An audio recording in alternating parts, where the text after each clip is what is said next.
tema de los protocolos y el tema de los tratados y el enredo con Cuba, esto se tiene que mirar a la luz del derecho internacional público. Tatiana Londoño, buenos días. Buenos días, doctor Londoño, y buenos días para todos los oyentes.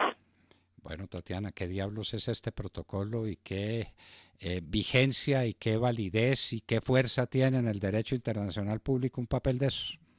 Bueno, doctor Londoño, lo primero que quiero decirle es que estaba en estos días con mis colegas abogados internacionalistas mirando el tema y es un tema que digamos que académicamente es un tema pues espectacular para mirar porque es un tema casi que inédito en el derecho internacional, es un tema que daría para competencia de derecho internacional de todas las aristas diferentes que tiene. Entonces es un tema, sí es un tema complicado, ha habido posiciones de parte y parte de juristas también en derecho internacional, pues que muchas veces, algunas veces están en posiciones políticas contrarias, pero pues que saben sin duda muchísimo sobre derecho internacional, como Rodrigo Primi, como Juanita Gobertus, que es representante a la Cámara, pero pues que tuvo que ver mucho con la negociación en La Habana con las FARC. Entonces pues bueno, pues ellos son, Juanita es el LLM de Harvard, o sea, tiene gran conocimiento sobre el tema. Hay hay puntos en los que estoy de acuerdo con ellos y puntos en los que no. Entonces, pues haciendo esa salvedad, voy a empezar, digamos, a mostrarles el panorama. Usted me va, doctor Londoño, pues diciendo si estoy muy jurídica, si está muy largo el tema, etcétera, porque pues es un tema complejo y que quisiera explicarlo bien. Listo, entonces, lo primero es mirar qué es el protocolo, como usted dice, qué es eso. ¿Tiene obligaciones Colombia con los estados garantes? ¿Tiene obligaciones Colombia con el ELNCA dentro del derecho internacional o dentro del derecho interno?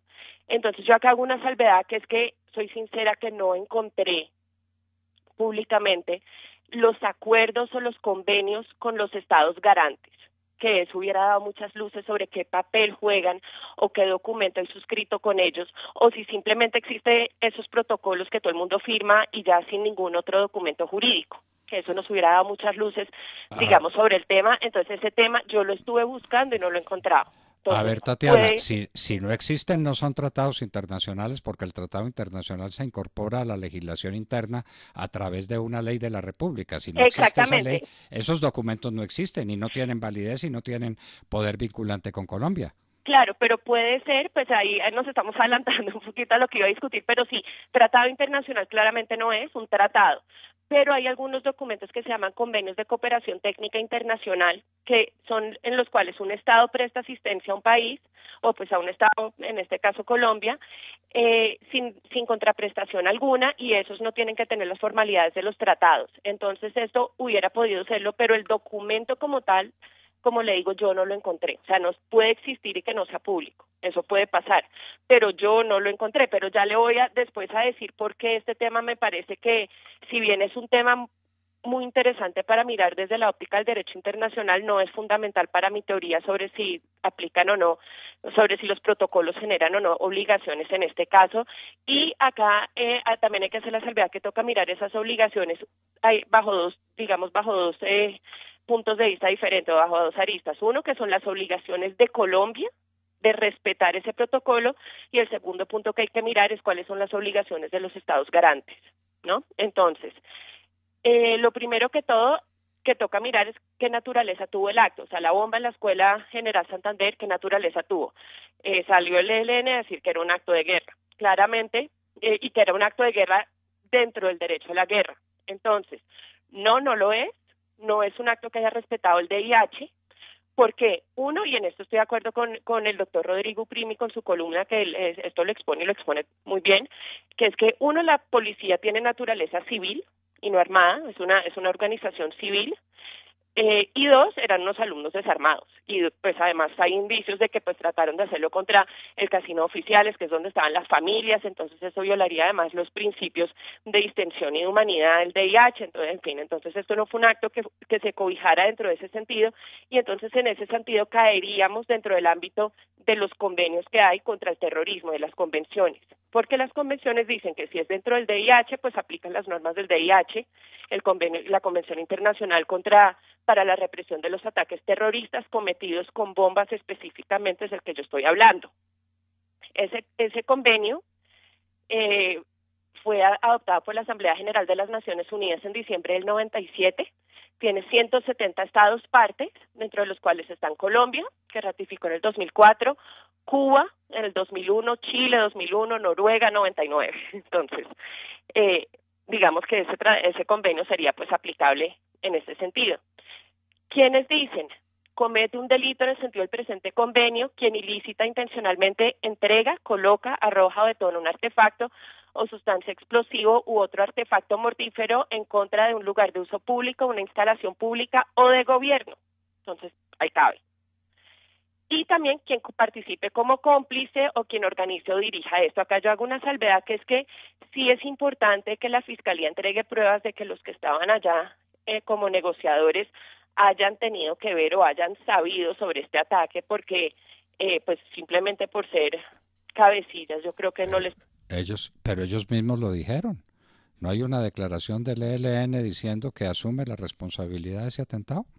Sí, yo creo que por ese lado se podría mirar. Entonces, pero ese punto es importante, o sea, saber que ellos como personas tuvieron que ver en el ataque, ¿sí? De alguna forma, encubriéndolo, bueno, como cómplices, etcétera. ¿Y qué más dice? Bueno, entonces sigamos. ¿Qué más dice ese convenio de terrorismo? Cada Estado parte adoptará las medidas que resulten necesarias para llevar a la justicia a estas personas, para prevenir los ataques, para quien cometa este tipo de ataques, y dice que no se pueden justificar en circunstancia alguna por consideraciones de índole política, filosófica, etcétera. Es decir, que es política, que estábamos en unos diálogos, que todo ese tema, pues esas justificaciones no caben.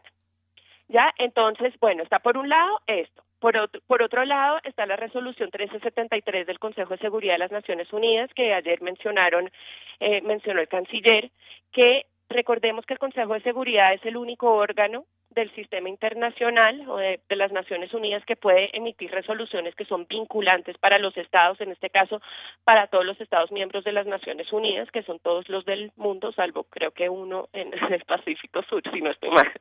Entonces, el Consejo de Seguridad, todas las resoluciones del Consejo de Seguridad se tienen que seguir.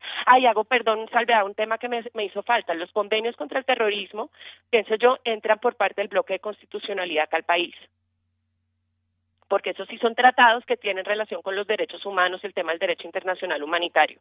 Entonces, esos tratados entran por el bloque de constitucionalidad acá en Colombia, tienen rango constitucional. Entonces, eso para el análisis que vamos a hacer posteriormente sobre las obligaciones del protocolo. Las resoluciones, íbamos del Consejo de Seguridad, esta resolución salió días después del ataque terrorista del 11 de septiembre, y el Consejo de Seguridad pues exhorta a todos los estados a ingresar a los tratados que ya existen sobre el terrorismo, entre los cuales está el del ataque con bomba, y los llaman para cooperar para prevenir los ataques terroristas y adoptar las medidas contra quienes los cometan, y asegurar que el estatuto de refugiado no sea utilizado de modo ilegítimo por los organizadores o participadores de actos de terrorismo, y que no se reconozca la reivindicación de motivaciones políticas como causa de denegación de las solicitudes de extradición de presuntos terroristas. Eso ahí lo leí textualmente de la resolución. Entonces, ese tema para tenerlo en cuenta. Por motivaciones políticas.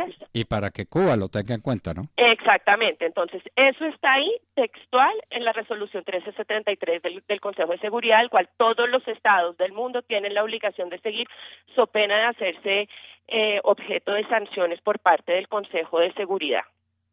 ¿Ya? Entonces, todo esto se complica, doctor Londoño, un poco. Y otros pronunciamientos importantes. El Consejo de Seguridad, días después del ataque, salió diciendo que condena, pero acá hay una palabra que toca señalar, que dijo el posible ataque terrorista cometido en la Escuela General Santander. Sí, y hace un llamado a que todos los estados colaboren y a llevar a la justicia a quienes cometieron este acto, pero pues ahí hay una palabra posible, porque pues están obviamente también son respetuosos del debido proceso y de que se terminaran todavía como que no estaba bueno, claro, pero pues si sacaron un comunicado, pues está. Pero ya días después y hace poco, la CIDH, la Comisión Interamericana de Derechos Humanos, sacó un comunicado en el que sí habla ya textualmente sobre el tema de condena el atentado terrorista contra la Escuela de Cadetes de la Policía. Entonces estamos claros que no estamos dentro de una acción legítima de guerra dentro del DIH, sino que estamos pues dentro del ámbito de un ataque terrorista, que además del marco del Estatuto de Roma, que es el otro que entra a jugar acá, Es un crimen de guerra por un lado, porque se atacó a población no armada, pues fue un objeto no armado, y por otro lado es un crimen de lesa humanidad porque puede ser considerado, pienso yo, como parte de un ataque sistemático y generalizado cometido contra la población civil. ¿Listo? Entonces, ahora sí, entramos en la nebulosa. Justicia transicional. La justicia transicional, no hay un tratado de justicia transicional o no hay documentos duros de qué es la justicia transicional y hasta dónde permite en algún sentido flexibilizar las normas que existen para permitir que se haga la paz, lo cual sí es necesario. Obviamente uno no puede negociar con alguien, venga, entrega sus armas y se va para la cárcel para el resto de la vida. Esto el derecho internacional lo ha reconocido, que de alguna manera se puede flexibilizar. Acá en Colombia, por ejemplo, se ha hecho la Ley de Justicia y Paz, y bueno, y posteriormente pues el acuerdo con las FARC, que hay algunas discusiones sobre si transgrede o no los límites que se han ido imponiendo por parte de los organismos internacionales a esa justicia transicional, porque dicen se puede flexibilizar, pero hasta cierto punto. Y entonces esos límites se han ido poniendo a medida que digamos que van ocurriendo las cosas.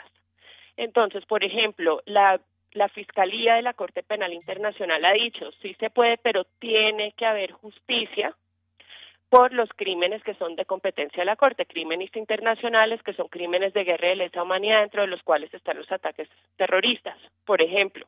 Entonces, tiene que haber justicia en este sentido, por ejemplo, pero sí se permite, digamos, algún tipo de gabelas y de digamos, de atenuación de la justicia en aras de propender por la paz. Entonces, este tema es un tema pantanoso, porque como lo digo, no está definido claramente que sí se puede y que no, y en este tema pues de los protocolos dentro de la negociación que yo haya encontrado, no hay como un antecedente claro que podamos utilizar. Entonces, sí se necesitan, pienso yo, y acá sé que estoy en desacuerdo con algunas personas, pero pues unos protocolos de terminación de unos diálogos. Porque si no, pues nadie va a hablar. Si yo estoy hablando y no sé si me van a atacar dentro de los diálogos, sea una parte o la otra.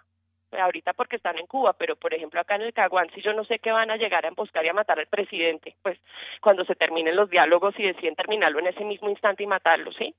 Digamos, yo sí creo que esos protocolos son necesarios.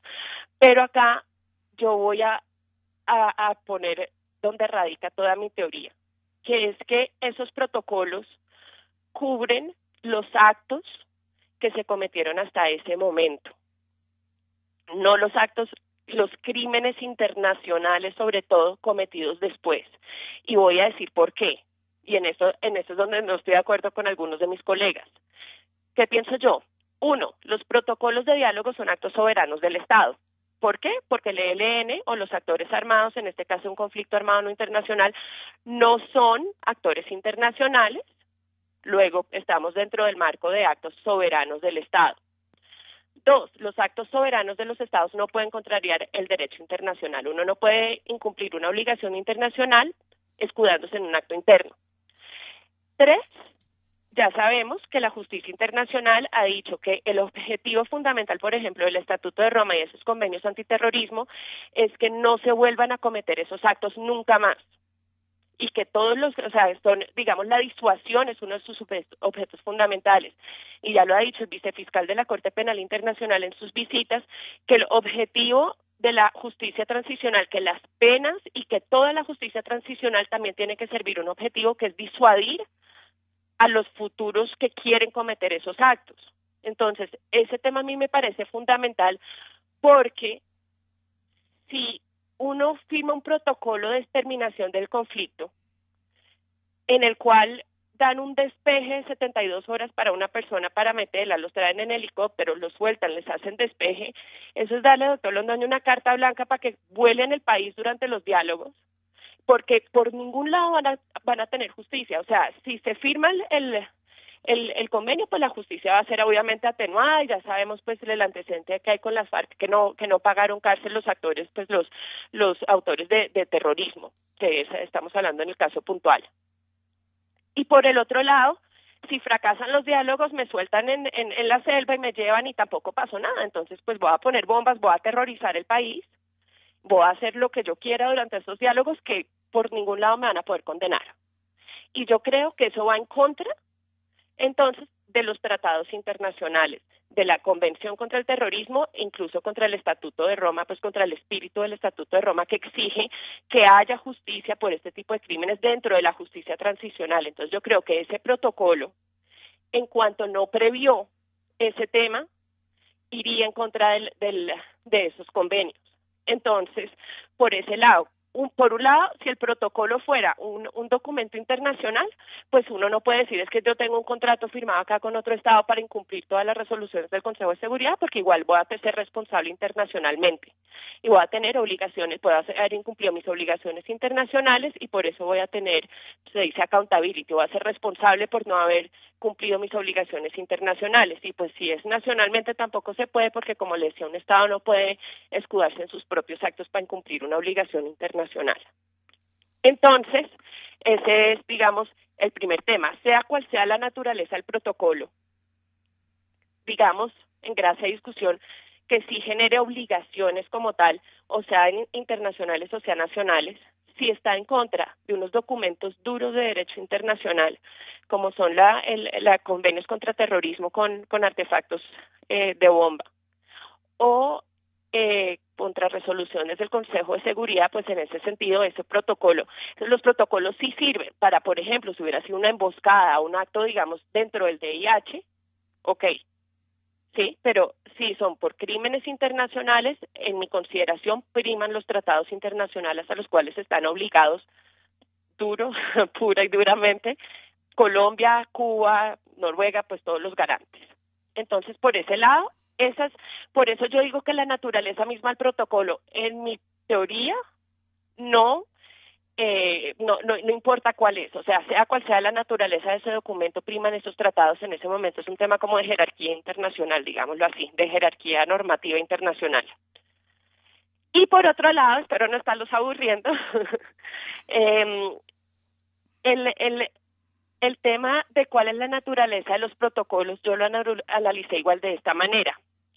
Sí, para mirar a ver si genera obligaciones, porque tenemos que saber qué naturaleza tiene el protocolo para ver quién está obligado por ese protocolo. Entonces, es importante este tema.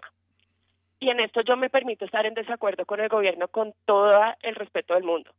Pero esa doctrina de que los protocolos son de gobierno y no de Estado, yo no estoy de acuerdo. O sea, sí, todos sabemos por responsabilidad del Estado, tanto internacional como nacional, que un acto de cualquier funcionario público obliga al Estado y le genera responsabilidades. Y eso no es que, o sea, cualquier acto que haga cualquier funcionario dentro de su cargo, dentro del ejercicio de su cargo, obliga al Estado. Entonces, no estoy de acuerdo con esa posición como tal, y con eso sí estoy de acuerdo con digamos, con Juanita Gobertus y con el doctor Uprimi, por ejemplo. Pero hay una dificultad para identificar cuáles son las obligaciones, digamos, también de los países garantes, pues por lo que ya le dije, no tengo los convenios, no sé si se firmaron o no sé si lo único que existe es ese protocolo, lo cual generaría, pues, algunas diferencias, pienso yo. Entonces, como usted, doctor Londoño, bien lo dijo, no es un tratado, claramente, no se ratificó, no se hicieron pues los instrumentos, no hay una ley aprobatoria, entonces no es un tratado, lo dejamos por fuera. ¿Sería un convenio internacional? Yo pienso que podría ser un convenio de cooperación, pero si lo encontramos. O sea, si miramos a ver cuál es el convenio de cooperación, podría haber cabido alguno, pero no es ese protocolo en sí mismo, sino sería un protocolo, un convenio que dijera, pues estos estados son garantes. A ver, Tatiana, perdón, una pequeña interrupción. Sí, claro. Si fuera un convenio de cooperaciones con los países garantes, pero no Exacto. con el ELN. Sí, exactamente. Perdón, pero no con el ELN. Exactamente, ese es otro punto. Sí. No es un sujeto de derecho internacional. Ese es un punto esencial, doctor Londoño. Yo lo estaba mirando acá, las obligaciones de Cuba en este caso. Pero sí, como yo le dije, hay dos aristas acá. Uno, las obligaciones de Colombia con el ELN, y eso sí que quede clarísimo. El ELN exactamente no es un sujeto de derecho internacional, entonces se regiría, es un acto soberano del Estado que se regiría, estamos acá en el ámbito del derecho interno. Y en ese ámbito vamos a la sentencia de la Corte Constitucional C-630-2017, entre otras, en las que se habla del acuerdo final con las FARC y dice, en consecuencia, el acuerdo final no tiene un valor normativo per se, sino lo tiene el acuerdo como tal, pues mucho menos el protocolo, pienso yo. Entonces, en ese sentido, bajo el derecho interno, el protocolo no es un acto administrativo, no es un contrato, puramente es un compromiso político que pues allá vamos después. Es un simplemente, pero no hay una obligación jurídica del Estado de cumplirlo con el ELN. Sí, un acuerdo de compromiso de voluntades, todo eso, yo en eso sí estoy de acuerdo con todo el mundo, claramente el Estado dio su palabra. Entonces ahorita pues después eso ya sale el análisis político del tema, yo soy abogada, yo les estoy haciendo el análisis jurídico. Sí, el Estado sí dio su palabra en ese tema, pero no tiene una obligación jurídica, que es a lo que yo voy. No estoy diciendo que porque no haya una obligación jurídica no toque cumplir, estoy diciendo que no existe, que es mi análisis. Bueno, Tatiana, una propuesta. Sí. Una propuesta porque nuestros oyentes no son abogados, nuestros oyentes están siguiendo con mucho cuidado y apasionadamente lo que estás diciendo, que es una maravilla, pero se fatiga la atención y llega el momento en que la gente finalmente no sabe qué fue lo que se dijo. Claro que sí. Mi propuesta es que paremos y hagamos un segundo capítulo que sea el de las conclusiones expuestas con todo cuidado, y eso pudiera ser mañana. Perfecto, doctor Londoño, igual yo estaba acabando, diciendo que simplemente, y para terminarles el cuento, que no, me parece a mí que el protocolo no es un documento internacional, y si lo es, pues no tengo las pruebas de que lo sea, y en ese sentido tampoco generaría obligaciones, bajo el derecho interno no las genera, pero pues es un compromiso y una palabra que se dio. Entonces ahí, digamos, ya el análisis está dentro del tema político, pero a mí me parece que si es un compromiso que viola directamente un tratado internacional solamente en la parte en la que no está de acuerdo con esos convenios, pues simplemente no sería válido. Por un lado, además porque va en contra del bloque, una norma de bloque de constitucionalidad, y por otro sí quería tratar un tema del precedente que se deja, que todo el mundo dice esto deja un precedente terrible. No, y me parece a mí un tema muy importante que los que negocien en el futuro la paz sepan, listo, nos sentamos a negociar, pero en este momento y desde el momento en que firmamos los protocolos nadie puede cometer crímenes internacionales, ni pues actos de terrorismo, ni secuestros, por ejemplo, que pues son crímenes internacionales.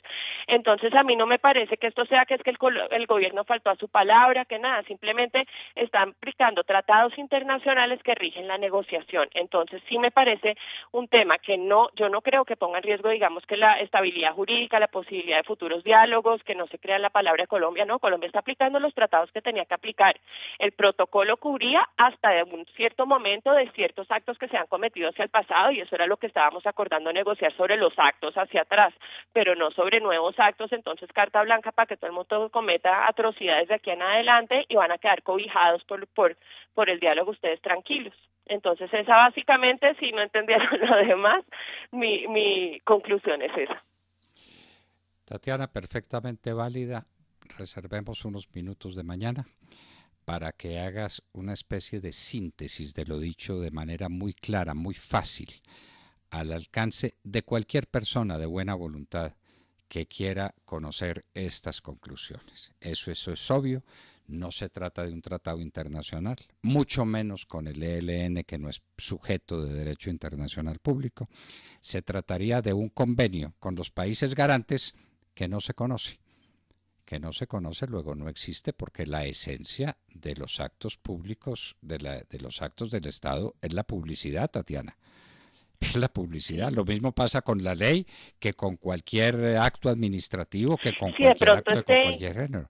Exacto, de pronto esté en alguna página web que yo no encontré, o no sé, pues lo dejo abierto. Si alguno de nuestros oyentes tiene acceso a esos convenios, le agradeceríamos enormemente conocerlos, a ver si nos da más luz sobre este tema. Pero es que, doctor Londoño, lo que yo digo, así exista y haya sido un convenio que dentro de los cuales Colombia se haya obligado a cumplir ese protocolo, y entonces ahí ya tenía una obligación con un país garante, pues igual está violando un tratado, ese acuerdo de, digamos, privado. Es como de hacer un contrato acá entre usted y yo, doctor Londoño, que vaya en contra de la actuación penal del Estado. Esto no se puede. Pero uno no puede suponer que ese protocolo autorice la comisión de actos terroristas. Exactamente. Eso exactamente, es imposible. que le dé carta blanca para cometer actos terroristas y que no les va a pasar nada. Eso no se puede. Entonces, eso es simplemente, pues luego, así existiera el protocolo, el convenio, lo que le digo. No puede pues, decir eso. No puede dejar esa puerta abierta, porque yo creo que se estaría yendo otra vez en contra, pues, de ya los lineamientos fuertes que se ha puesto en contra para la justicia transicional.